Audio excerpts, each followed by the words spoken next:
साथियों,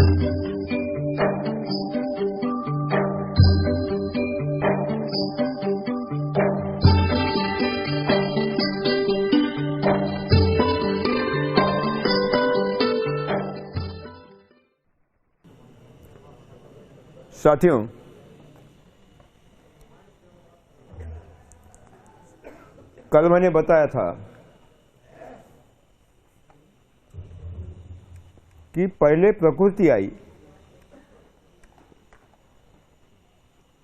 बाद में मानव आया,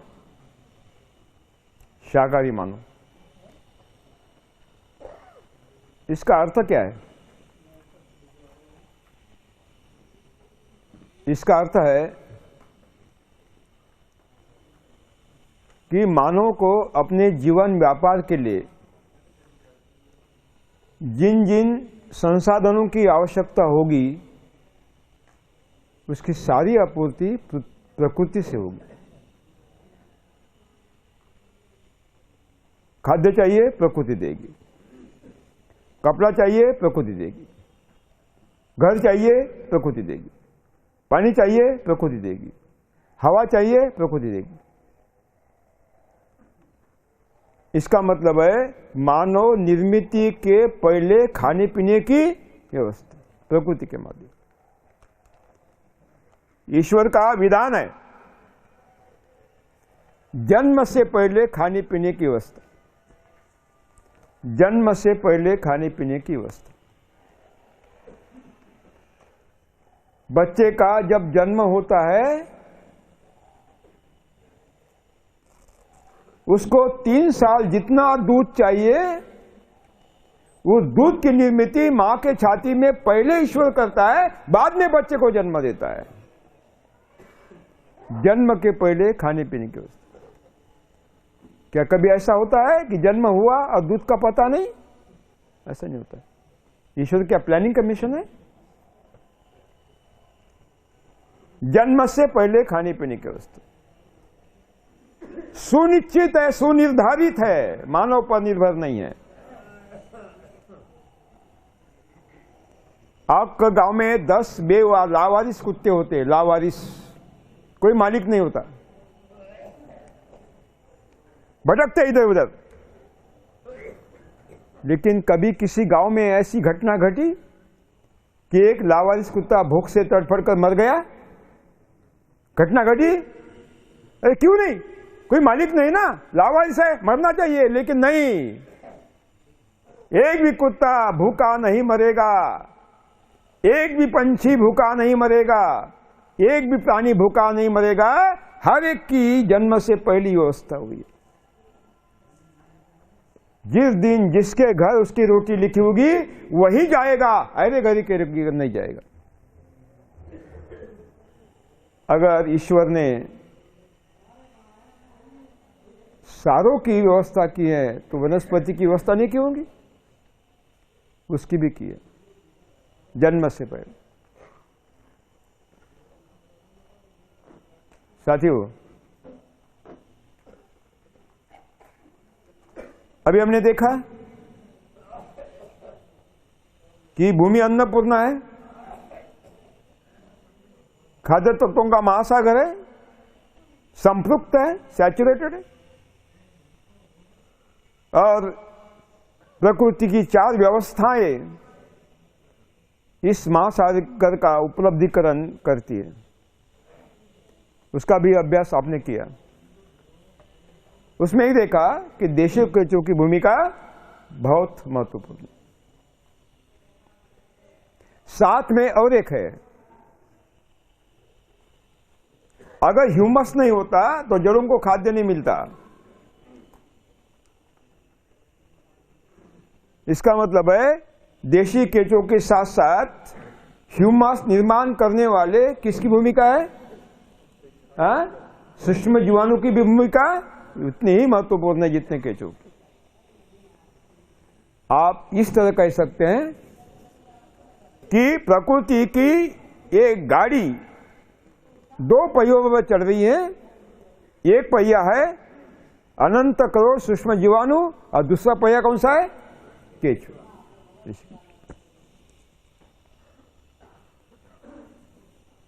अगर ऐसा है तो हमें दोबारा देशी केंचुओं को, जीवाणु को भूमि में प्रस्तुत करना होगा, प्रस्थापित करना होगा, क्योंकि हमने भूमि में जीवाणु को नष्ट कर दिया है, केंचुओं को नष्ट कर दिया रासायनिक खेती के माध्यम से, जैविक खेती के माध्यम से भी। ये कैडमियम, आर्सेनिक, मरकरी खतरनाक जहर है, वो भी विनाशकारी सिद्ध हुए।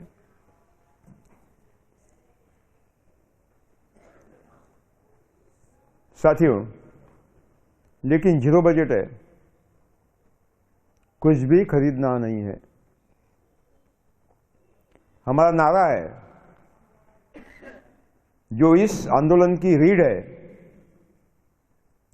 गांव का पैसा गांव में, गांव का पैसा गांव में। गांव का पैसा शहर नहीं जाएगा, लेकिन शहर का पैसा गांव में आएगा। क्या नारा है? गांव का पैसा गांव में, गांव का पैसा शहर नहीं जाएगा, लेकिन शहर का पैसा गांव में आएगा। तब कहीं गांव समृद्ध बनेगा, तब कहीं गांव समृद्ध बनेगा, स्वावलंबी बनेगा। दूसरा नारा है, देश का पैसा देश में, देश का पैसा देश में, देश का पैसा विदेश नहीं जाएगा, लेकिन विदेश का पैसा देश। तब कोई देश महासत्ता बनेगा, नेताओं के भाषण से नहीं बनेगा, नेताओं के भाषण से नहीं बनेगा। इसके लिए क्या करना होगा? दो बातों पर काम करना होगा। एक है ग्राम स्वावलंबन, ग्राम स्वराज। हिंदुस्तान के नकाशे में से दिल्ली को निकाल दीजिए, हरिद्वार को निकाल दीजिए, देश बचेगा, देश बचेगा।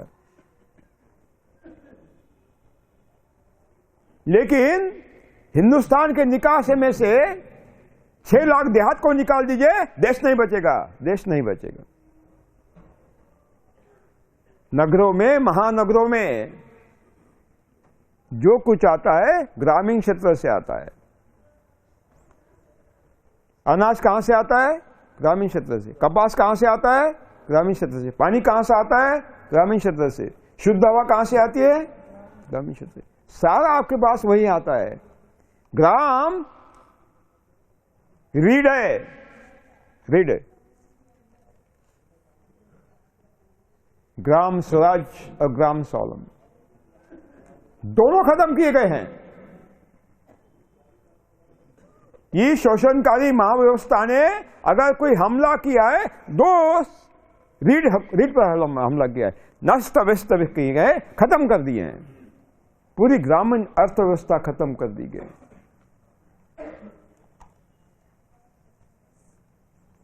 दोबारा उसको पुनर्जीवित करना है, दोबारा। जब भी ग्राम स्वराज, ग्राम स्वावलंबन की बात करता हूं, तो आदर्श ग्राम की बात सामने आती है, आदर्श ग्राम की। और जब भी आदर्श ग्राम की बात सामने आती है, तो अभी हमारी भारत सरकार की पॉलिसी सामने आती है कि एक एक सांसद को कितना गांव, एक एक गांव आदर्श ग्राम बनाना है। क्या संकल्पना है आदर्श ग्राम की, भारत सरकार की? क्या उनके पास अन्न आधारित का मॉडल है? क्योंकि जब भी आदर्श ग्राम सामने आता है, अन्न आधारित सामने आता है, उनका गांव राजगंज सिंधी सामने आता है। पूरी दुनिया में एक समीकरण बन गया है, आदर्श ग्राम, अन्न आधारित का राजगंज सिंधी। मैं वहां गया, पोपटराव पवार जी के हिवरे बाजार भी गया, उन्होंने वर्कशॉप रखा था, मेरा कार्यशाला रखी थी, वहां अभ्यास किया। राजगंज सिंधी में गया, पहचानना नहीं चाहिए इसलिए मैंने हुलिया बदल दिया। 2 दिन अभ्यास किया, अंत में मालूम पड़ा कि रालेगंज सिंधी को अन्ना हजारे जी के आदर्श ग्राम कैसे कहते लोग, क्यों कहते, क्या लक्षण है आदर्श गांव का? मैंने देखा कि महाराष्ट्र सरकार का करोड़ों रुपए की योजना एक ही गांव में, रालेगंज सिंधी में, महाराष्ट्र सरकार की करोड़ों रुपए की योजना एक ही गांव में। एक गांव आदर्श बन गया, पड़ोस का भी वंचित है। 6 लाख देहात है, 6 लाख देहात को आदर्श बनाना है तो 6 लाख साल राह देखना पड़ेगा। संभव है? संभव है? सरकार के पास इतना पैसा है? सरकार खुद भीख मंगा होती है, दूसरे भिखारी को क्या देगी? वर्ल्ड बैंक से पैसा लेती है, कर्जा लेती है, इंटरनेशनल मॉनेटरी फंड से कर्जा लेती है, आशियाई विकास बैंक से कर्जा लेती है, रिजर्व बैंक से कर्जा लेती है। सीमा है, सरकार की सीमा होती है, आर्थिक सीमा होती है। इसका मतलब है हर कोई बात हम सरकार से मांगते हैं, गलत है, गलत है। सरकार का इतना सामर्थ्य नहीं होता कि हर एक की इच्छा की आपूर्ति करे। वहां मैंने देखा रालेगंज सिंधी में, वहां का किसान बीज बाहर से खरीदता है, खाद बाहर से खरीदता है, कीटनाशक दवा बाहर से खरीदता है, ट्रैक्टर बाहर से खरीदता है, फंगिसाइड बाहर से खरीदता है, कपड़ा बाहर से खरीदता है, गुड़ बाहर से खरीदता है, चीनी बाहर से खरीदता है, सौंदर्य प्रसाधन बाहर से खरीदता है, चप्पल बाहर से खरीदता है, सारा खरीदता है। और गांव का लाखों रुपया कहां जा रहा है? गांव के बाहर जा रहा है। आदर्श कैसे हो सकता है? जिस गांव का लाखों रुपया हर साल बाहर जाता है, आदर्श कैसे हो सकता है? इसका मतलब है आदर्श गांव की संकल्पना बदलना पड़ेगा, ढांचा बदलना पड़ेगा। आदर्श गांव उसे कहेंगे सरकार का एक पैसा न लेते हुए, किसी एजेंसी का एक पैसा न लेते हुए, गांव के लोगों के माध्यम से श्रमदान पर या आर्थिक दान पर जो काम चलेगा और गांव स्वावलंबन होगा, गांव का पैसा गांव में रहेगा, गांव का पैसा शहर नहीं जाएगा और शहर का पैसा गांव में आएगा, वो गांव आदर्श बनेगा। आप बनाएंगे, आप बनाएंगे, ये काम आप करेंगे। इसके लिए एक कार्यशाला है। गन्ना कैसे लगाना, इसके लिए कार्यशाला नहीं है, वो तो आपको मालूम है, वो तो आपको मालूम है। साथियों, ग्राम स्वावलंबन और ग्राम स्वराज संविधान में लिखा है कि हर गांव में ग्राम सभा होगी, उस गांव में क्या करना है इसका निर्णय ग्राम सभा लेगी। संविधान में लिखा है। गांव का जंगल गांव का रहेगा, संविधान में लिखा है। गांव की संपत्ति गांव की रहेगी, संविधान में लिखा है। ये बीच में सरकार कहां से आ गई? अगर ग्राम को मजबूत बनाना है, 6 लाख देहातों को मजबूत बनाएंगे, देश मजबूत होगा ना। आप ग्राम को दुर्बल बनाएंगे, देश को कैसे मजबूत होगा? इसका मतलब है कि ऐसी नीति बनना चाहिए सरकार की कि ज्यादा से ज्यादा मात्रा में ग्राम की तरफ हम लक्ष्य दे, ख्याल दे और ग्राम स्वावलंबन, ग्राम स्वराज की तरफ दौड़े। हमें स्मार्ट गांव चाहिए। कौन से चाहिए? स्मार्ट गांव चाहिए, स्मार्ट सिटी नहीं चाहिए। जब गांव स्मार्ट बनेंगे तो सिटी अपने आप स्मार्ट बन जाएगी, अपने आप बन जाएगी। क्योंकि शहरों में जो स्रोत आते हैं आर्थिक, कहां से आते हैं? गांव से आते। खाना गांव से आता है, सब कुछ गांव से आता है, सब कुछ गांव से। जहरीला खाना कहां से आता है? गांव से आता है। और विष मुक्त कहां से आएगा? गांव से आएगा। कैंसर कहां से आता है? गांव से आता है। और कैंसर नहीं आना तो कहां से मिलेगा आपको? गांव से मिलेगा। गांव को कैसे टाल सकते हो? कैसे टाल सकते हो? साथियों, इसके लिए क्या करना होगा आखिरी दिन हम चर्चा करेंगे, आखिरी दिन चर्चा करेंगे। आज यहां तक हम पहुंचे हैं। कि हमारी भूमाता अन्नपूर्णा है। 4 व्यवस्था है प्रकृति की, जिनके माध्यम से सारा ऊपर आता है, जड़ों को अपने आप उपलब्ध होता है। और इन सारी प्रक्रियाओं में 2 हिस्सों की बहुत अहम भूमिका है। पहला है अनंत कोटि जीवाणु और दूसरे कौन है? केचु। यहां तक विषय समझ में आ गया? अब देशी केचुओं को, जीवाणु को हमने भूमि में डालना है, क्योंकि हमने मार डाले हैं रासायनिक खेती से और जैविक खेती से। कौन कौन यूरिया डालता है? नहीं, मुझे मालूम है सभी देव बैठे, देव भूमि है ये, सभी महात्मा बैठे हैं। सबसे ज्यादा डेंगू यही है, सबसे ज्यादा अत्याचार यही है, सबसे ज्यादा बीमारियां यही है, क्योंकि ये देव भूमि है। कौन सी भूमि है? देव भूमि। और भगवान सहन लेता है ना, सारा दुख पीड़ा खुद सहन लेता है। तो आप देव हो, देव तो सहना ही पड़ेगा, तो बीमारियां ज्यादा आएंगी, सहन करना पड़ेगा। आप यूरिया डालते हो ट्रक ट्रैक्टर से, कभी 1 चमचा यूरिया खाकर देखा है कैसा लगता है? खट्टा मीठा नहीं। आपको मालूम है 1 चमचा यूरिया खाएंगे तो ऊपर की छुट्टी हो जाएगी। मोक्ष प्राप्त होगा। हमारे जो एग्रीकल्चर यूनिवर्सिटी है, कृषि वैज्ञानिक और कृषि विश्वविद्यालय, उनको नोबेल प्राइज मिलना चाहिए, नोबेल प्राइज, क्योंकि उन्होंने किसानों को आत्महत्या के द्वारा मोक्ष प्राप्ति का मार्ग बताया। नोबेल प्राइज देना चाहिए। सही बात है ना? सही बात। कितना इंडोसल्फान छिड़कते हो? जहरीली कीटनाशक दवाएं। Please keep quiet. आप मोबाइल बंद करें, जिसका मोबाइल चलेगा उसका मोबाइल खींच लिया जाएगा और कुएं में डाल दिया जाएगा। मोबाइल वालों को नहीं, मोबाइल को।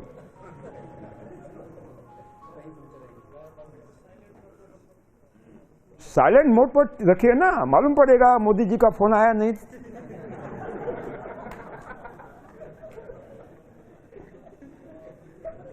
सब चिंता की दिल्ली की बस। साथियों, इतना सारा जहरीला कीटनाशक छिड़कते हो और पत्तों से टप टप बूंदे कहां गिरती है? भूमि गिरती है। भूमि में जहर समा जाता है। इतना सारा कीटनाशक दवा छिड़कते हो, कभी 2 बूंदे चक्कर देखिए कैसी लगती है, खट्टी मिट्टी। देखिए, आप बताते हैं ना लोगों को, देखिए कभी नहीं देखिए। मालूम है सहदेव वैकुंठ गमन, यानी 1 चमचा यूरिया खाने से 70 किलो का ये मानव देह नष्ट होता है। 2 बूंदे चखने से कीटनाशक दवाओं की 70 किलो का मानव देह खत्म होता है। और ये जीवाणु अनंत करोड़ आंखों से नहीं देखकर इतने सूक्ष्म होते हैं, क्या जिंदा रहेंगे? नहीं रहेंगे। ये जंतु जिंदा रहेंगे? नहीं रहेंगे। केचु जिंदा रहेंगे? नहीं रहेंगे। नीचे का ऊपर आएगा? नहीं आएगा। जड़ों को मिलेगा? नहीं मिलेगा। तो क्या करना पड़ेगा? खाद खरीदना ही पड़ेगा, दवा खरीदना ही पड़ेगी, हिंदुस्तान को गिरवी रखना ही पड़ेगा, भिक्खा मंगा बनाना ही पड़ेगा। इसका मतलब है कि हमारे जीवाणु को और केंचुओं को नष्ट करने वाली कौन सी खेती बंद करना चाहिए? रासायनिक खेती और जैविक खेती को बंद करना ही चाहिए। संकल्प संकल्प संकल्प। जो देशभक्त है जरूर सोचेगा इसके बारे में। साथियों,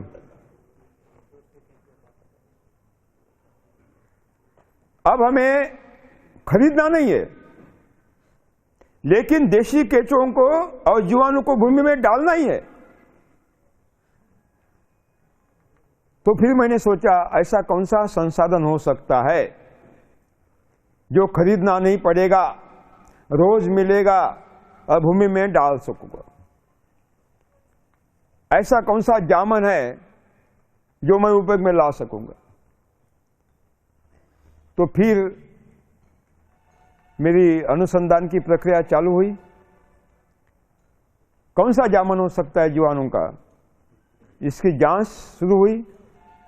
हमारे देश के देशी गाय की जो 36 नस्लें हैं, उनके गोबर गोमूत्र का प्रयोगशाला में परीक्षण किया, बैलों के गोबर गोमूत्र का परीक्षण किया, भैंस के गोबर गोमूत्र का परीक्षण किया, और वो जो विदेशी है जर्सी होल्स्टीन, उसके भी गोबर का गोमूत्र का परीक्षण किया, ऊंट भेड़ बकरियों के गोबर गोमूत्र का परीक्षण किया। अंत में मालूम पड़ा कि जर्सी होल्स्टीन का गोबर गोमूत्र किसी काम का नहीं है, क्योंकि वो गाय नहीं है, वो कोई अलग खतरनाक प्राणी है जो हम पर थोपा गया है, एक षड्यंत्र के रूप में, एक षड्यंत्र में, खुलेआम बोल रहा हूं, षड्यंत्र के रूप में। सबसे बढ़िया अगर कोई रिजल्ट दिया, सबसे बढ़िया अगर कोई जामन है, जोरन है अनंत करोड़ जीवाणु का, वो है देशी गाय का गोबर। 1 ग्राम देशी गाय के गोबर में कम से कम 300 करोड़ जीवाणु, 3000 million beneficial effective micro organisms उपयुक्त सूक्ष्म मिले। इसका मतलब है देशी गाय का गोबर महासागर है जीवाणु का, महासागर। जर्सी होल्स्टीन के 1 ग्राम गोबर में 70 लाख के ऊपर काउंट नहीं मिला।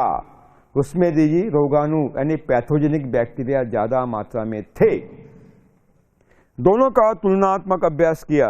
देशी गाय का गोबर एक प्लॉट में जीवामृत के माध्यम से डाला, विदेशी गाय का गोबर एक प्लॉट में देशी अपने जीवामृत के माध्यम से डाला, बैलों का गोबर अलग प्लॉट में डाला, भैंस का गोबर अलग प्लॉट में डाला, भेड़ बकरी का गोबर अलग प्लॉट में डाला, अलग अलग निरीक्षण लिए। अंत में मालूम पड़ा सबसे कोई अगर बढ़िया जोरन है तो काय का है? देशी गाय का, विदेशी गाय का नहीं है, क्योंकि वो विदेशी मडम गाय ही नहीं है, उसको कोई अलग खतरनाक प्राणी है, अलग खतरनाक। चैलेंज है कृषि वैज्ञानिकों को, सिद्ध करे जर्सी होल्स्टीन गाय है।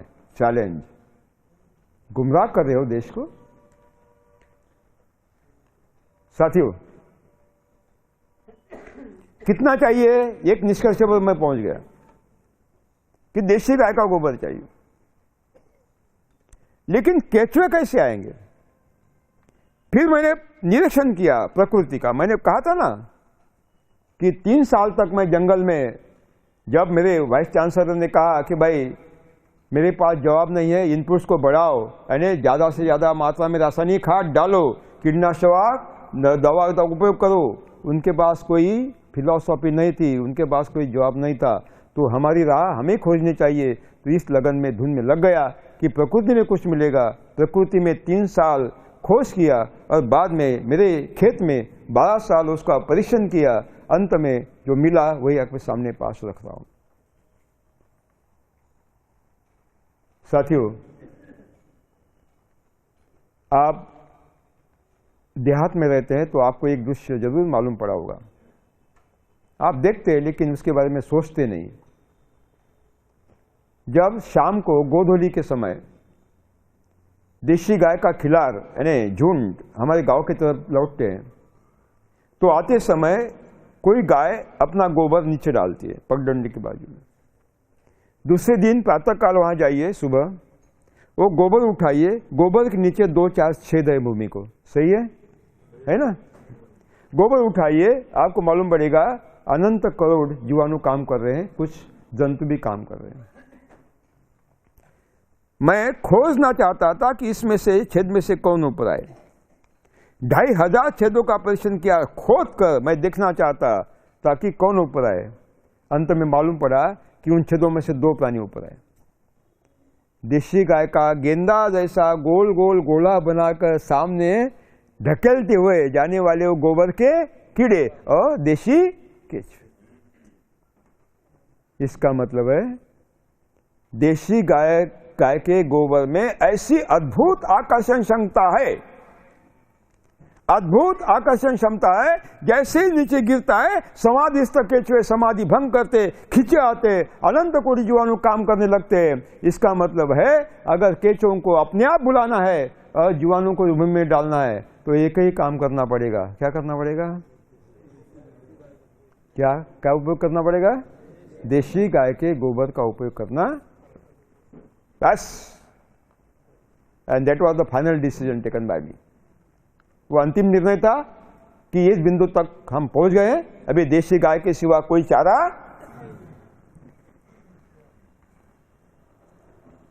लेकिन कितना गोबर चाहिए? फिर मैं अभ्यास में लग गया।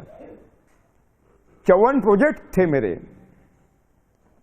तो मैंने 1 एकड़ में 1000 किलो गोबर डाला, अलग अलग मात्रा में, अलग अलग प्लॉट में मैंने गोबर का उपयोग किया देशी गाय के। 1000 किलो एक प्लॉट में, दूसरे प्लॉट में 900 किलो, 800, 700, 600, 500, 400 किलो, 300, 200, 180, 160, 140, 120, 100 किलो, 90, 80, 70, 60, 50, अलग अलग मात्रा में, 40, 30, 20, 10, 9 से लेकर 1 किलो तक, अलग अलग मात्रा में, अलग अलग प्लॉट में, अलग अलग फसल पर इसके परीक्षण किया कि कितनी मात्रा अंतिमता हमें आवश्यक पड़ती है। और 3 साल के पूरे अभ्यास के बाद मुझे मालूम पड़ा कि जीरो बेड खेती करना है तो 1000 किलो की आवश्यकता नहीं गोबर देशी गाय का, 900 किलो की नहीं, 800 किलो की नहीं, 500 किलो की नहीं, 200 की नहीं, 100 भी नहीं, 50 भी नहीं, केवल देशी गाय का 10 किलो गोबर। कितना चाहिए? 10 किलो गोबर महीने में एक बार, प्रति एकड़, महीने में एक बार, प्रति मास, बस पर्याप्त है, पर्याप्त। हाँ, 1 एकड़ में, प्रति एकड़, प्रति एकड़ माने पर एकड़। हाँ, कितना चाहिए? केवल 10 किलो देशी गाय का गोबर प्रति एकड़, प्रति मास काफी है। इसके अतिरिक्त तो 11 किलो की आवश्यकता है। अब आपके मन में बहुत बड़े सवाल खड़े हैं, हिमालय जैसे मैं देख रहा हूं, मैं पढ़ रहा हूं, ये कैसे संभव है? हम खेती के इतने कृषि पंडित, 30 मार खा है ना, और आप बोल रहे हैं हम इतना ट्रक ट्रैक्टर से रासायनिक खाद डालते हैं, ट्रक ट्रैक्टर से गोबर का खाद न जाने कहां कहां से खरीदते डालते हैं, खलिया भी डालते हैं, तालाब का मिट्टी भी डालते हैं, खाद भी डालते हैं, जो कुछ मिला वो डालते ही रहते हैं, लेकिन हमें उपज नहीं मिलती। ना बोलते 10 किलो चाहिए, ये कैसे संभव है? क्या हमें पागल बना रहे हो? आपके मन में सवाल हो गए। ये सवाल क्यों आ गया? क्योंकि आप श्रद्धालु नहीं हैं, आप पाखंडी नास्तिक है, इसलिए सवाल आ गया। अगर भगवान की व्यवस्था में आपकी श्रद्धा होती, ये सवाल मन में आता ही नहीं, क्योंकि जंगल में आप देख रहे हैं कुछ भी नहीं है तो भी अनगिनत फल है। गले में माला डालने से कोई आध्यात्मिक बनता है क्या? कपड़े बदलने से आध्यात्मिक बनता है क्या? कहाँ लिखा है गीता में? साथियों, मानव को प्रकृति के माध्यम से ईश्वर से जोड़ना ही। एक बिंदु तक पहुंच गए हमें कि केवल 10 किलो गोबर चाहिए। आपके मन में जो सवाल आया, इसका कारण है क्योंकि कृषि वैज्ञानिकों ने आपको एक गलत सिद्धांत बताया, एक महा झूठ बताया, आपको गुमराह किया कि भूमि में कुछ भी नहीं होता, ऊपर से डालना ही पड़ता है, ऊपर से डालना ही पड़ता है। और बताया कि गोबर का खाद, रासायनिक खाद, कंपोस्ट खाद, वर्मी कंपोस्ट जड़ों का खाद्य है, इसलिए ऊपर से डालिए। मूर्ख बनाया आपको अभी तक, ख्याल में रहे, मूर्ख बनाया। गलत सिद्धांत है, गलत सिद्धांत। दिमाग में से निकाल दीजिए, निकाल दीजिए। वास्तविकता यह है, सत्य है कि कोई भी खाद, चाहे गोबर का खाद हो, कंपोस्ट, वर्मी कंपोस्ट हो, रासायनिक खाद हो, किसी भी जड़ का खाद्य नहीं है, किसी भी जड़ का खाद्य नहीं है। ये लोग गलत बहुत बता रहे, आपको गुमराह कर रहे।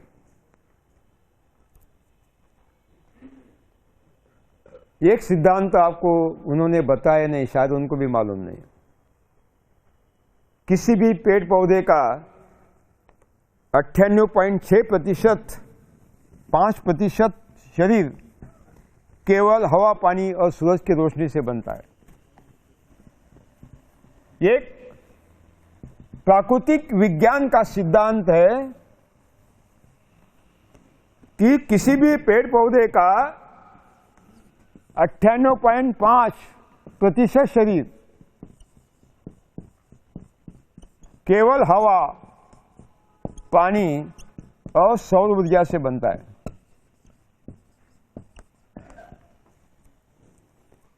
ऊपर से डालने की बातें कहां आती है, बातें कहां आती है। लेकिन साथियों, आप नहीं मानेंगे, आपको चाहिए साइंटिफिक एविडेंसेस, आपको चाहिए, क्या चाहिए आपको? प्रमाण चाहिए। मैं एक उदाहरण देता हूं, जो मैंने इस पर प्रयोग किए, मैंने 12 साल लगा रहा, इसलिए दम के साथ बोल रहा हूं। ये आपकी फसल खड़ी है, धान की, गेहूं की, गन्ने की, जो भी फसल है खड़ी है।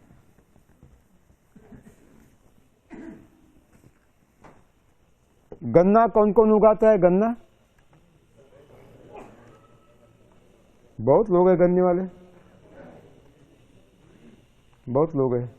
आपके अकाउंट कौन से बैंक में है? स्विस बैंक में है। हाँ, सुबह सुना है कि स्विस बैंक में यहाँ के ज्यादा अकाउंट है। धान वाले कौन है? धान बहुत ज्यादा। गेहूं वाले कौन है? बस। सब्जी वाले कौन है? बागवानी वाले, ऑर्चर्ड, फलों के पेड़ लेने वाले, ठीक है। और सेब वाले, सेब, एप्पल वाले नहीं, कोई नहीं है। यानी आप धान भी उगाते हो, गेहूं भी उगाते हो, गन्ना भी उगाते हो और सब्जियां भी उगाते हो। पैसे कहां रखते हो? कितना पैसा आ रहा है आपके पास? है?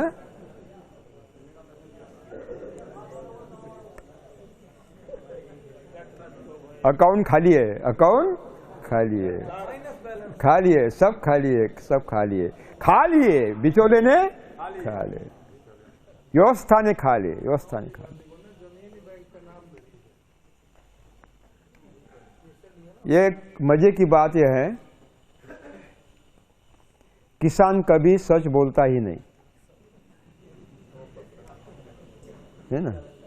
अगर बेटे की शादी है, बेटा तो बोलता है अरे 100 टन गन्ना हो गया 1 एकड़ में, क्योंकि क्या लेना है? दहेज लेना है। और बेटी की शादी है, अरे 20 टन ही नहीं हुआ, क्या करे, कर्जा बहुत हो गया है, क्या करे। सही बात है कि गलत है? कभी भी सच बोलता नहीं। ये पाप है या पुण्य है?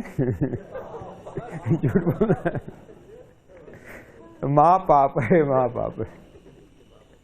क्या से क्या बना दिया खुद को ने। साथियों, आपका गन्ना खड़ा है, फसल खड़ी है, आप उसको काट दिए, हरी फसल को काट दिया, हरी फसल खड़ी है। सपोज उसका भार है 100 किलो, कितना हो गया? 100 kilo green biomass. Green biomass, हरितवार।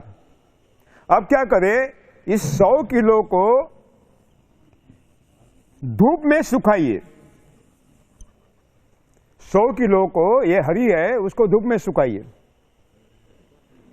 सुखाइए।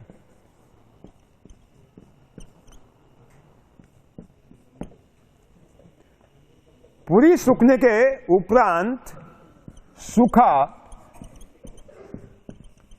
सूखा भार 22 किलो होता है। कितना होता है? पूरा सूखने के बाद कितना उड़ कर गया? 78%। क्या गया? 78%। क्या उड़ गया? पानी गया। यानी 100 किलो में कितना पानी है? 78 किलो पानी है। अब ये 22 किलो आप एक सीमेंट कंक्रीट के फर्श पर ले, सीमेंट कंक्रीट के फर्श पर ले और उसको आग लगा दे। क्या लगा दे? आग कैसे लगाने आपको मालूम है ना? आप माहिर हो उसमें। तो आग लगा दे तो धुआं निकलता है, काला काला धुआं, और ज्वाला ही निकलती है। काला धुआं माने एक कार्बन है जो हवा से लिया था पत्तों ने, हवा में चला गया। ज्वाला माने सूरज की ऊर्जा है जो सूरज से ली थी, सूरज की तरफ चलेगी। कॉस्मिक एनर्जी, वैश्विक ऊर्जा ब्रह्मांड की तरफ चली गई।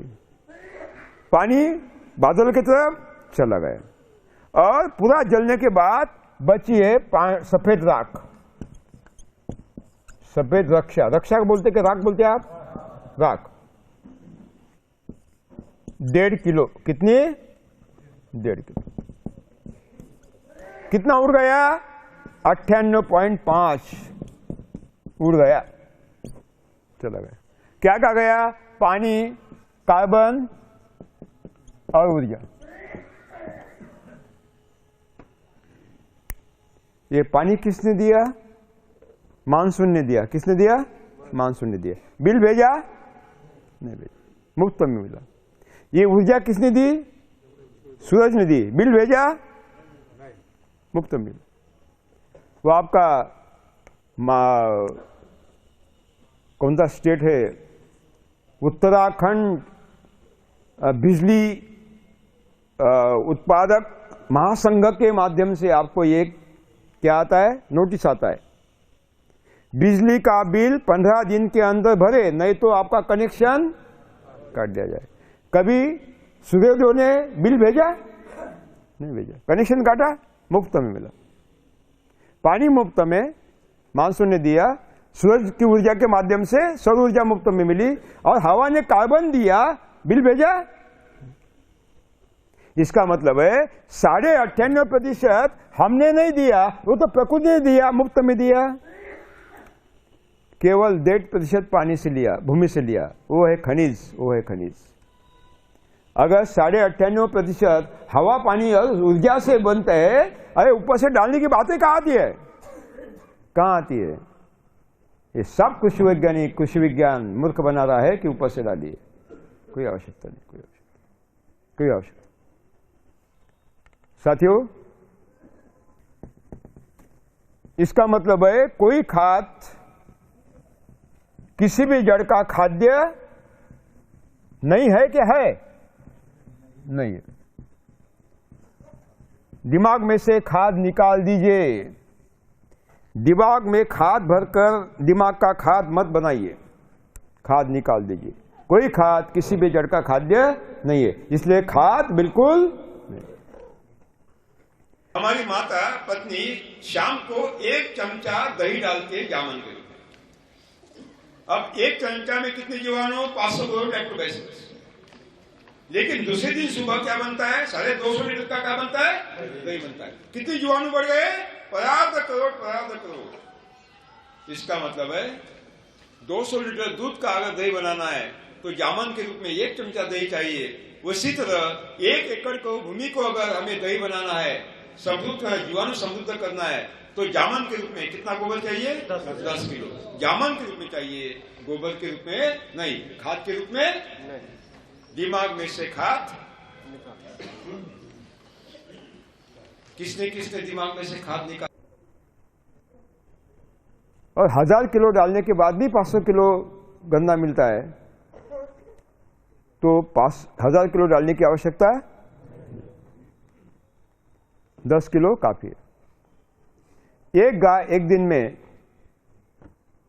10 किलो गोबर देती है औसतन, एक बैल एक दिन में औसतन 11 किलो गोबर देता है, 13 किलो, और एक यमदूत एक दिन में औसतन 15 किलो गोबर देता है। यमदूत माने भैंस। किसके पास यमदूत है? यमदूत किसके पास है? सही मायने में यमदूत हो आप, क्योंकि भैंस का दूध स्वास्थ्य के लिए हितकारक नहीं होता। बच्चों को मत पिलाइए, बच्चों को मत पिलाइए, हो सके तो आप भी मत पिए। देशी गाय का दूध अमृत है साथियों। भैंस का दूध पीने वाले भैंस जैसी होते हैं, ऐसे किसी ने कहा है, मुझे मालूम नहीं, ऐसा किसी ने कहा है साथियों।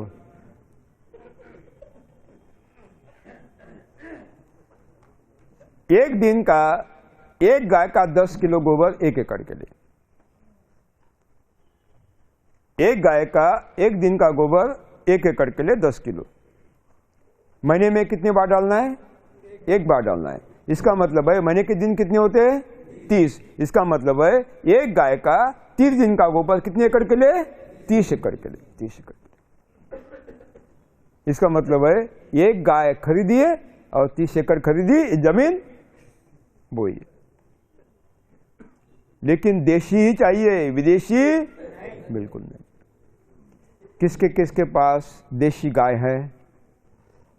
बहुत बढ़िया, ठीक है। अब मैं उल्टा सवाल पूछता हूं, किसके पास वो विदेशी मडम है?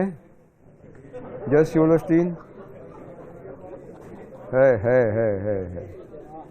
बहुत सारे है, अभी हिंदुस्तान में नहीं है, या अफ्रीका में है, या यूरोप में बैठे, मुझे मालूम नहीं, लेकिन है।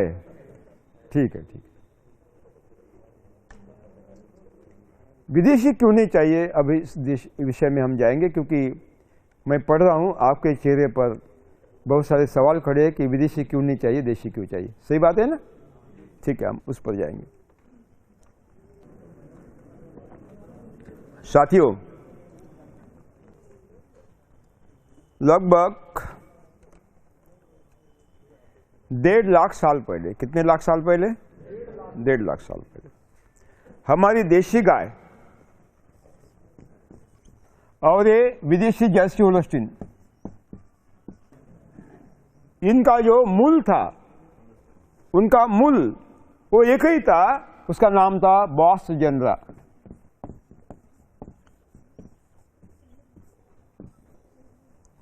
डेढ़ लाख साल पहले हमारी देशी गाय और जर्सी होल्स्टीन, इनका मूल जो एक ही था, जिसका नाम है बॉस जनरा। 1.5 लाख साल पहले एक ऐसी घटना घटी पृथ्वी पर, अनहोनी घटना घटी। लगातार ज्वालामुखी फटने लगे। ज्वालामुखी को क्या कहते हैं आप? ज्वालामुखी कहते हैं ना। लगातार ज्वालामुखी फटने लगे, आसमान में धुआं ही धुआं हो गया, सूरज की किरणें पृथ्वी तक नहीं पहुंच रही थी, पर्यावरण बदल गया। ये जो अतिनील किरण है, अल्ट्रावायलेट रेस, इसका विशेष रूप में आक्रमण हुआ और इसके परिणाम स्वरूप उस बॉस जनरा के अंदर शरीर में जन्नुक रचना में बदल हुई, जीनोटाइप में बदल हो गया। और इस कारण कोई अनहोनी घटना होने के कारण जो इंटरनल चेंजेस हो गए, अंतर्गत बदलाव हुए, म्यूटेशन हुए, उसके द्वारा ये बॉस जनरा विघटित हुआ और उसकी 30 शाखाएं निकली, 3 शाखाएं निकली। पहली शाखा है हमारी देशी गाय, बॉस इंडिकस उसकी जाति है। दूसरी है ए जर्सी होल्स्टीन,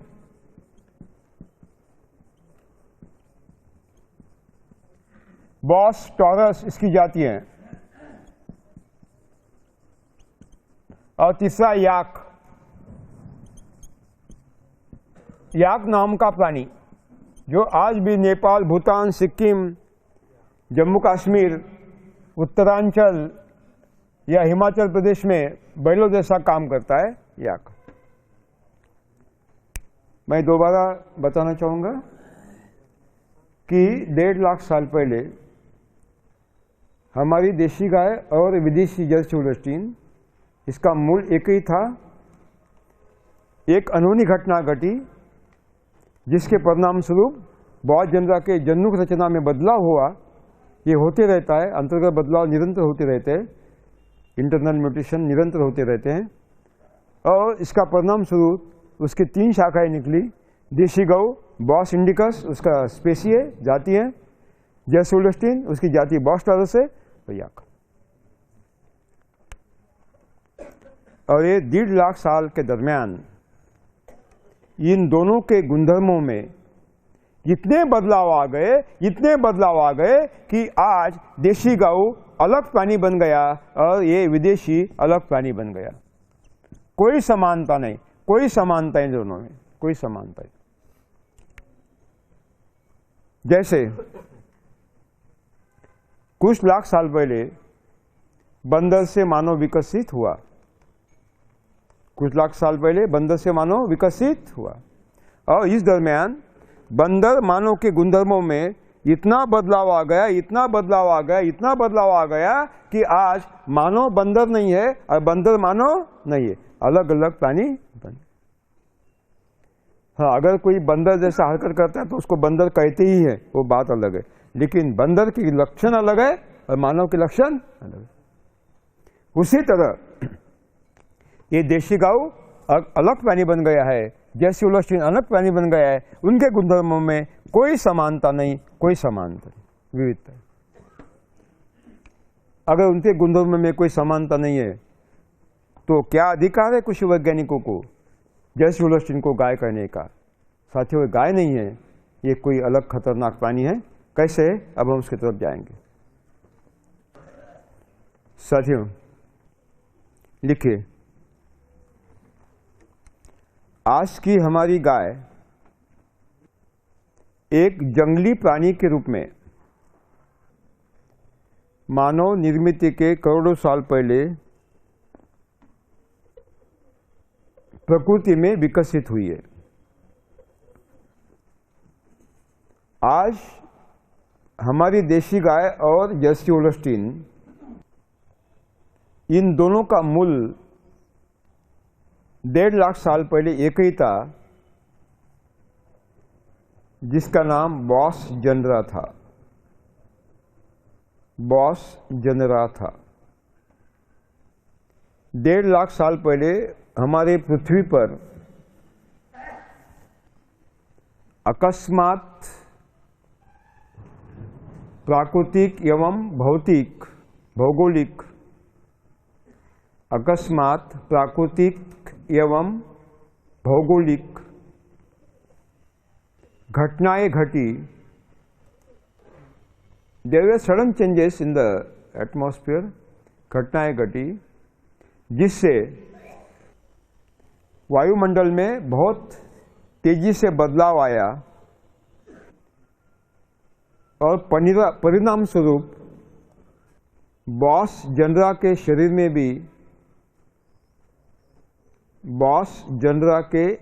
में भी उसके जन्नुक रचना में, जन्नुक रचना, जेनोटाइप, जन्नुक माने जिन के रचना में अंतर्गत बदलाव आया। इंटरनल म्यूटेशन हो गया, अंतर्गत बदलाव आया, जिससे उसकी 3 शाखाएं निकली। पहली है देशी गौ, जिसकी जाति है बॉस इंडिकस, जिसकी जाति है बॉस इंडिकस। दूसरी जर्सी होल्स्टीन, जिसकी जाति है बॉस टॉरस।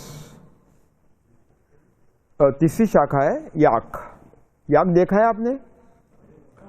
हाँ, उत्तराखंड में तो है, देखा है, पहाड़ी क्षेत्र में। तीसरा है याक। इन 1.5 लाख सालों के दरमियान इनके तीनों के शारीरिक गुणधर्म और रचना में, इनके तीनों के शारीरिक गुणधर्मों में और रचना में इतने बदलाव आ गए कि आज ये तीनों अलग अलग प्राणी बन गए, कि आज ये तीनों अलग अलग प्राणी बन गए, उनमें कोई समानता नहीं है। ठीक है ना? झेबू परिवार का प्राणी है। झेबू परिवार।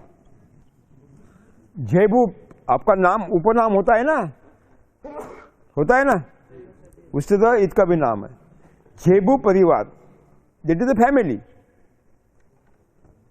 Boss indicus is based on zebu family. Zebu परिवार का प्राणी होता है और झेबू परिवार के 21 लक्षण होते हैं। और झेबू परिवार के 21 लक्षण होते हैं। There are 21 characters of the zebu family. और उनमें से एक भी लक्षण, लिखिए, उनमें से एक भी लक्षण जर्सी होल्स्टीन में नहीं है। 21 में से एक भी लक्षण जर्सी होल्स्टीन में नहीं है। तो क्या अधिकार पहुंचता है उसको गाय कहने का? हम थोड़ा जांचेंगे, क्योंकि प्रमाण चाहिए, है ना, प्रमाण चाहिए, हम जांच करेंगे। देखिए देखिए, गाय सिंह कटी होती है। गाय का आकार सिंह जैसा होता है। सिंह को क्या कहते हैं आप? सिंह ही बोलते हैं ना, का लॉयन बोलते हैं? क्या बोलते हैं? सिंह बोलते हैं। हाँ, सिंह जैसा होता है, सामने चौड़ा और पीछे सिमटा हुआ। जर्सी होल्स्टीन ठीक उल्टी है, सामने छोटी है, पीछे हिमालय पर्वत है। गाय नहीं है। दूसरा लक्षण है, अब तो पहली बॉल में आपकी विकेट गिरती है। जिस गाय को ककूद है, क्या बोलते हैं आप? खांदा, खुबड़, थाटी, थाट, खुबड़, हाँ, जो कुछ है, लेकिन ये है ना? हाँ, जिसको ये है वो गाय है, जिसको हम है वो गाय है, जिसको है ये नहीं वो गाय। घर में जाइए शाम को, ऊपर से हाथ घुमाइए, सपाट भूप्रदेश जर्सी होल्स्टीन के ऊपर, है ना, गाय नहीं है। पहले बॉल में आपकी विकेट। तीसरा है, ये इसको क्या बोलते हैं? हम्प। जिस गाय को ये थाट है, खुबड़ है, ककूद है, खांदा बोलते हैं, वही गाय है। जर्सी होल्स्टीन को ककूद होता है क्या? नहीं होता। अरे गाय है नहीं तो कैसे होगा? है नहीं ना, कैसे होगा? नहीं है, गाय नहीं है। अब तक मूर्ख बनाया गया कि वो गाय कहा गया उसको। जिस गाय के गले में गल कम्बल है,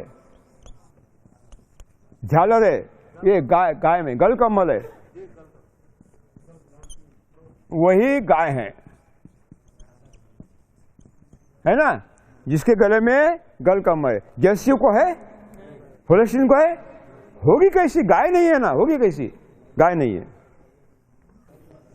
देशी गाय की जितनी नस्लें हैं, देशी गाय की जितनी नस्लें हैं, हर नस्ल का सींग का आकार अलग अलग होता है।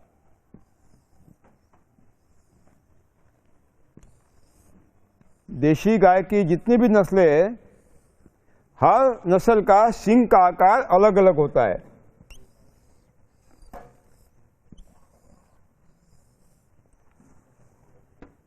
जर्सी होल्स्टीन में सींग होता है नहीं तो छोटा होता है। चौथा, देशी गाय की आंत जर्सी होल्स्टीन के 1.5 गुना लंबी होती है।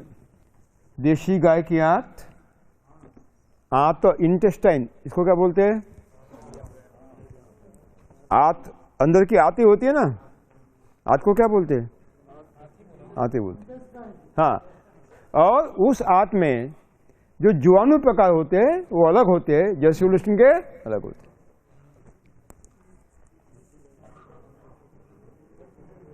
समझ में आ गया? लंबी होती है, लंबी, लंबी माने लॉन्ग, आपकी भाषा में लॉन्ग होती है ना। देशी में ये जर्सी कहां से आ गई? देशी में। साथियों, देशी गाय अगर जगह शुद्ध होगी, क्लीन होगी, स्वच्छ होगी तो बैठेगी, नहीं तो बैठेगी नहीं, दिन भर रात भर खड़ी रहेगी। जर्सी होल्स्टीन भैंस जैसी है, कहीं भी बैठती है, कहीं भी बैठती है, कहीं भी बैठती है। देशी गाय का बछड़ा अगर चरने को गया, देशी गाय का कान बछड़े की तरफ रहता है।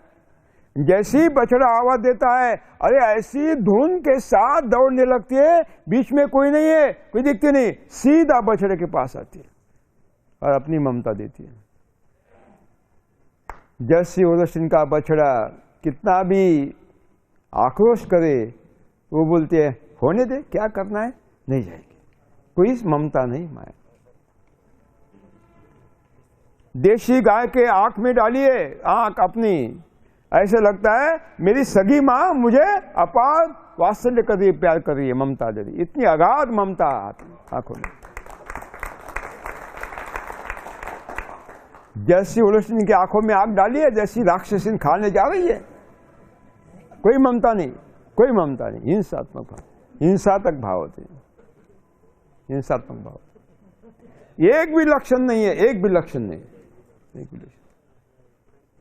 उनके क्षुर पांव के, पहाड़ी क्षेत्र की गाय छोटी होती है, उनके खुद छोटे होते हैं, लेकिन जो कीचड़ में घूमती है मैदानी प्रदेश में, उनके खुद बड़े होते हैं क्योंकि कीचड़ में घूमता है। ये वेरिएशन, ये विविधता जर्सी होल्स्टीन में नहीं होती, नहीं होती, नहीं होती,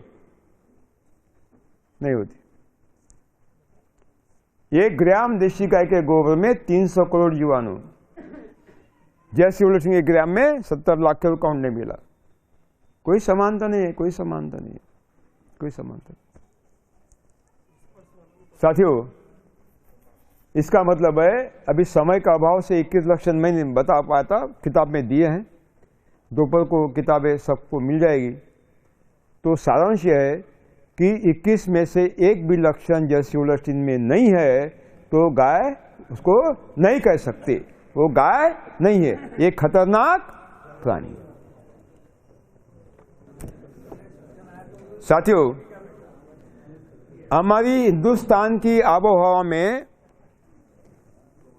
जर्सी होल्स्टीन के आंत में ठीक से चयापचय नहीं होता, जंतु का प्रादुर्भाव होता है तो उनको जंतुनाशक पिलाए जाते, एंटीबायोटिक्स पिलाए जाते।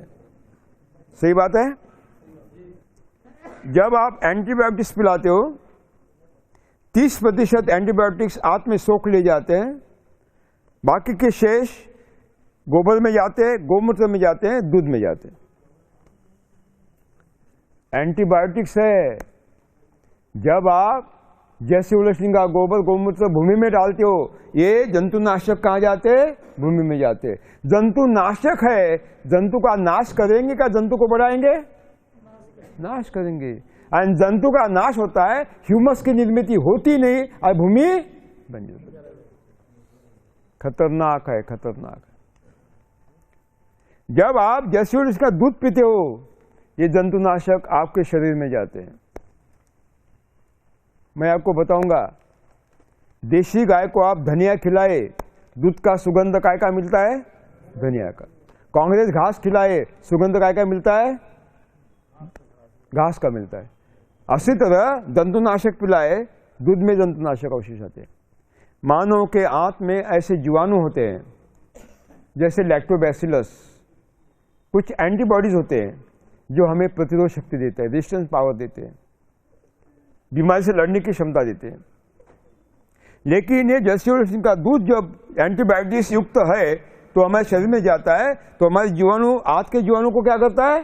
खत्म करता है, हमारी प्रतिरोध शक्ति खत्म करता है। और प्रतिरोध शक्ति खत्म करने के बाद आपको क्या होता है? कैंसर होता है, डायबिटीज होता है, हार्ट अटैक होता है। गांव का पैसा देश में, देश का पैसा देश में चला जाता है। एक बहुत बड़ा खतरनाक षड्यंत्र है ये प्राणी, बहुत बड़ा खतरनाक। ख्याल में मैंने सुना है कि भारत में कुछ किसान जो गो पालन करते हैं, भैंस पालन करते हैं, दूध की मात्रा बढ़ाने के लिए इंजेक्शन देते हैं। सही बात है? ऑक्सीटोसिन का इंजेक्शन देते हैं। जब आप ऑक्सीटोसिन लगाते हो, कुछ हिस्सा आंत में सोख लिया जाता है, बाकी शेष दूध में आता है।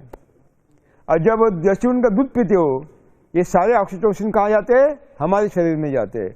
ऑक्सीटोसिन है, ग्रोथ हार्मोन है, इसका गुणधर्म है कोशिकाओं का अनिर्बंध बढ़ना। ये जो ग्रोथ हार्मोन है ऑक्सीटोसिन, उसका गुणधर्म है कोशिकाओं का अनिर्बंध बढ़ना, अनकंट्रोल सेल डिवीजन। कैंसर का लक्षण क्या है? वही है। अनेक कारणों के माध्यम से कैंसर होता है, उसमें से एक भी ये हो सकता है। खतरनाक है, जर्सी होल्स्टीन खतरनाक है। ख्याल में हमारे देशी गाय के दूध में ऐसे कुछ प्रोटीन होते हैं, बीटा कैसिन, कुछ प्रकार के, जो मानवीय स्वास्थ्य के लिए बलदायक होते हैं, हितकारक होते हैं। उस दूध को, हमारे देशी गाय के दूध को कहते हैं A2 टाइप का दूध। लेकिन जर्सी होल्स्टीन में के दूध में A1 टाइप का कैसिन होता है, बीटा कैसिन होता है, कैसिन होते हैं, जो हानिकारक है स्वास्थ्य के लिए। ये मैंने करा हूं, करनाल में एक राष्ट्रीय दुग्ध प्रशिक्षण संस्था है, संशोधन खोज अनुसंधान संस्था है। वहां एक खोज हुई है।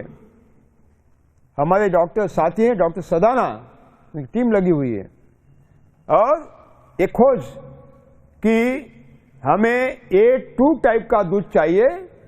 इसमें विशेष प्रकार के बीटा कैसिन, प्रोटीन होते हैं, प्रोटीन होते हैं, वो केवल देशी गाय के ही दूध में होता है, जर्सी होल्स्टीन में दूध में नहीं होता, उसमें A1 टाइप के दूध होता है। तो परिणाम स्वरूप न्यूजीलैंड सरकार ने अब जर्सी होल्स्टीन को पालना बंद कर दिया है और देशी गाय को मांग रहे हैं। ये खतरनाक षड्यंत्र है जर्सी होल्स्टीन। ख्याल में दावा करते हैं कि देशी गाय दूध नहीं देती, जर्सी होल्स्टीन 15 लीटर दूध देती है। अच्छा, गुमराह कर रहे हो देश को, किसान को गुमराह कर रहे हो कि देशी गाय सामर्थ्य नहीं रखती। ये लंबे कान की गिर सौराष्ट्र की, मैंने अहमदाबाद में मेरे सामने देखा, 25 लीटर दूध दिया एक दिन में, 3 बार हुई। कौन कहता है हमारी गाय दूध नहीं देती? ये कांकरेज सौराष्ट्र की 15 से लेकर 20 लीटर घना दूध देती है, घना दूध। ये थारपारकर राजस्थान की सूखे रेगिस्तान में घूमती है, सूखी घास खाती है, 15 से 20 लीटर दूध, घना दूध देती है। आप प्रतिम बहुत बढ़िया दूध देती है। राठी गाय राजस्थान की 25 लीटर दूध देती है। पंजाब की सायाल 20 से 25 लीटर दूध देती है। रेड सिंधी 20 से 25 लीटर दूध देती है। यानी भारतीय नस्लें भी ज्यादा दूध देने वाली है। इन लोगों ने अब तक दबा कर रखा, ये जानकारी किसानों तक नहीं पहुंचाई, नस्ल सुधार नहीं किया, इसलिए हम धोखे में आए।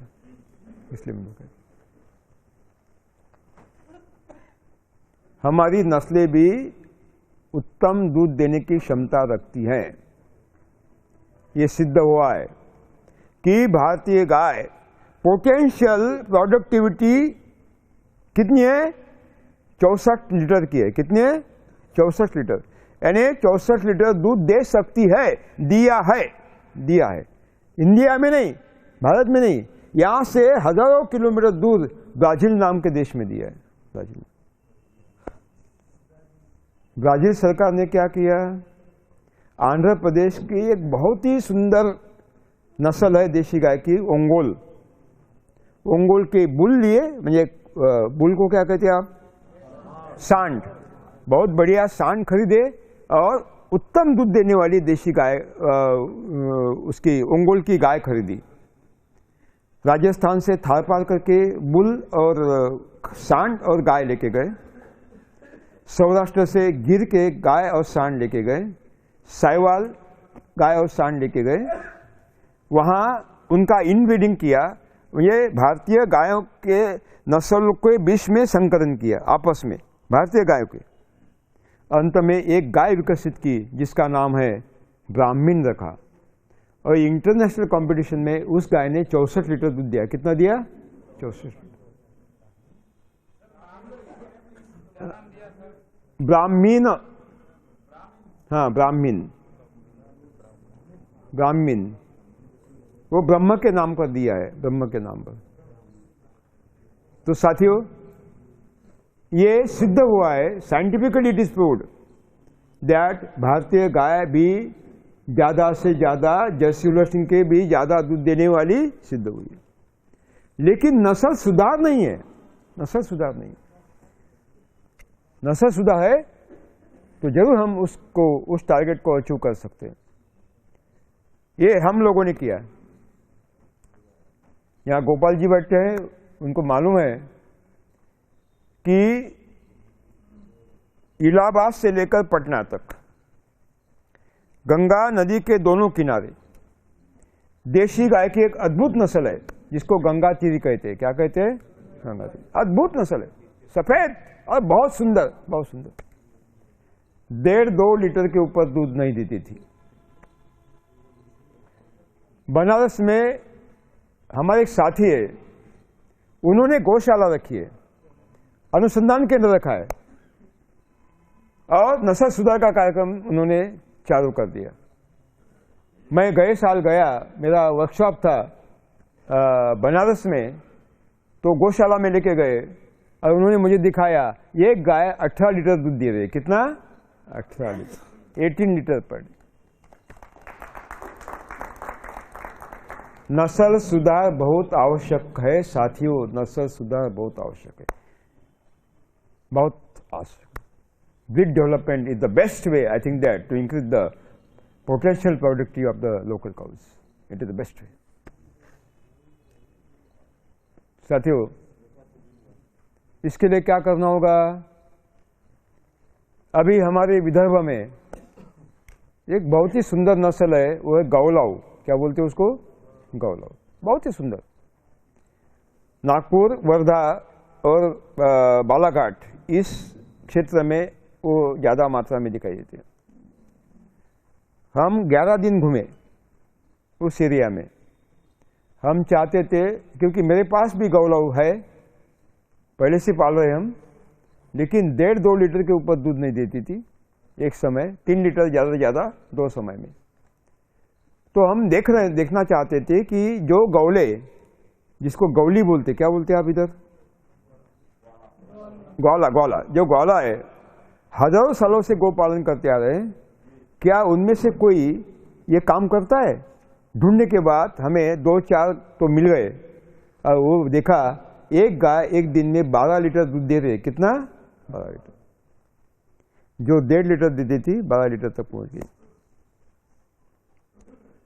केरला में वेस्टर्न घाट में बकरी जैसी नस्लें हैं, बिल्कुल छोटी छोटी। वेचूर है, मलनाड गिड्डा है, कासारगुड़ गिड्डा है, वायनाड रेंज है, वायनाड डॉफ है, छोटी छोटी है, छोटी छोटी। मैंने वहाँ जाकर हमें अभ्यास किया, क्योंकि हमारा बहुत बड़ा काम ग्रामीण क्षेत्र में चल रहा है, दक्षिण भारत में। हर गांव में आपको जरूर मालूम पड़ेगा, दिखाई देगा। कभी भी 1 लीटर दूध के ऊपर नहीं देती थी। जब हमने ढूंढा तो मालूम पड़ा अभी भी कासारगुड़ जिले में कासारगुड़ गिड्डा 5 लीटर तक गई है। वायनाड जिले में वायनाड गिड्डा अभी तक 4.5-4 लीटर तक गई है। और वेचूर बहुत विख्यात जो लुप्त हो रही है, वो वेचूर भी 4, 4.5 तक चली गई है। 1 लीटर दूध वाली 4 नस्ल सुधार के माध्यम से, और 250 रुपये लीटर दूध बेचा जाता है। दूध उनका मेडिसिन है, दवा है, अद्भुत दवा है, अद्भुत दवा है। कौन कहता है हमारी गाय दूध देती नहीं? मूर्ख बना रहे हो देश को साथियों। हमारी गाय भी दूध देती है। नस्ल सुधार के लिए क्या करना है कि सबसे ज्यादा दूध देने वाली गाय ढूंढना है, सुलक्षणी गाय ढूंढना है। फिर उसका बछड़ा सांड के लिए विकसित करना है। किसका? सबसे ज्यादा दूध देने वाली गाय का बछड़ा अगर सांड के रूप में विकसित करते तो अगली नस्लें ज्यादा दूध देने वाली मिलती है। कम दूध देने वाली गाय का सांड अगर विकसित करते तो अगली नस्लें कैसी मिलते? कम दूध देने वाली मिलते। इसका मतलब है सुलक्षणी गाय हमें जांचना चाहिए, पकड़ना चाहिए, उसको प्राप्त करना चाहिए, उसका बछड़ा सांड के रूप में विकसित करना चाहिए, और फिर उसकी जो अगली प्रोजनी होगी वो ज्यादा दूध देने वाली होगी। निरंतर उसको हमें विकसित करना है।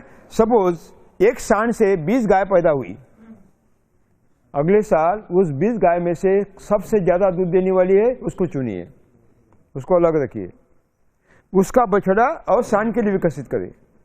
उस सांड से जो प्रोजनी तैयार होगी उसके में से सबसे ज्यादा दूध देने वाली कौन सी, उसको चुनिए। इस तरह ये ब्रीड डेवलपमेंट निरंतर विकसित कर करके 6 साल के बाद आपको ज्यादा दूध देने वाली गाय जरूर मिलेगी, जरूर मिलेगी। क्योंकि 6 साल के बाद इंटरनल सेग्रीगेशन बंद होता है, अंतर्गत बदलाव रुक जाता है। इकोनॉमिक्स तो देखे, जरा अर्थशास्त्र देखेंगे देशी गाय का। ये जर्सी होल्स्टीन का दूध 15 लीटर दूध देते, ठीक है 15 लीटर मानेंगे।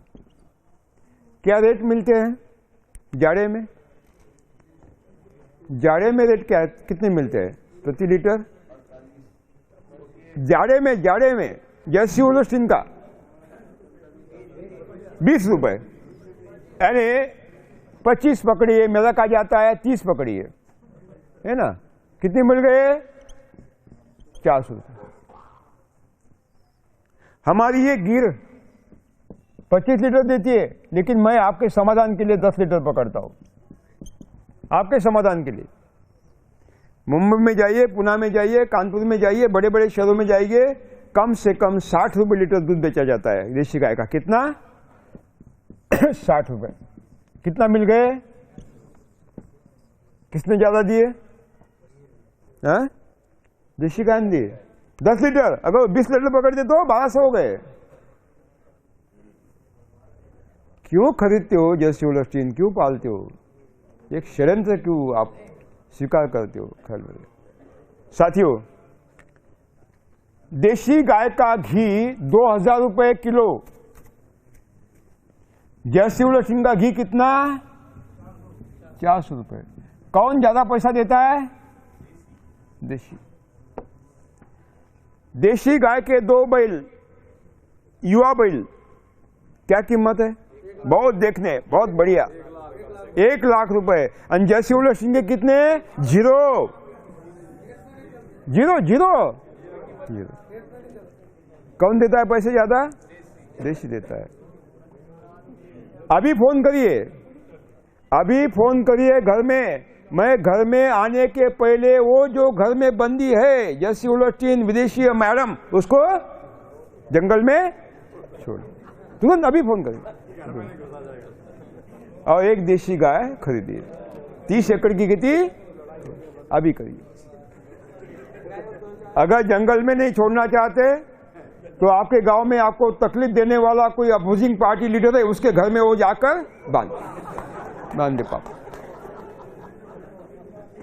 और एक देशी गाय खरीदे, 30 एकड़ की खेती करे। कैसे होती है हम भोजन के पश्चात बताएंगे। धन्यवाद। जय हिंद, जय भारत।